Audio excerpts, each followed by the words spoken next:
Hi, welcome to a tutorial of OpenLM. Now we'll take a look at how you can get groups and users from your options files. So you'll probably have the OpenLM broker installed on the license server, which might have a few options files. The data will be sent out to the OpenLM server, which can be viewed and changed using any device using the interface of OpenLM. So let's see what we need to configure in order to have that on our system.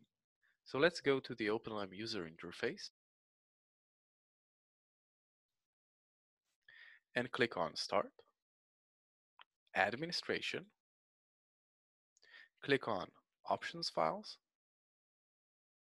and choose one of the options files that you have.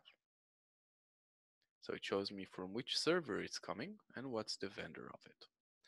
And we can also see that the flow is license server to OpenLM. So the license server updates OpenLM. If you double click on it, make sure that it's this flow and not the other way around, because this makes OpenLM change the options file, and this is another extension. We want to make sure that we're getting all the groups and all the users from the options file. So have the license server send information to OpenLM and not the other way around. So we can close both the administration and that window. Now we'll click Start, Options Files, Options Files Management. Now here, this is governed by another extension, the OpenLM Allocations Manager.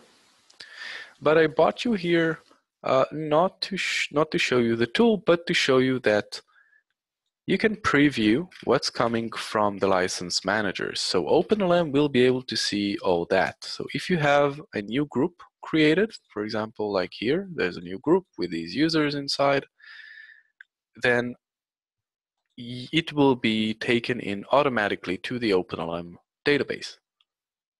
Just need to make sure that under administration, options file, you got this flow set up correctly. And that's it. Thanks. Bye.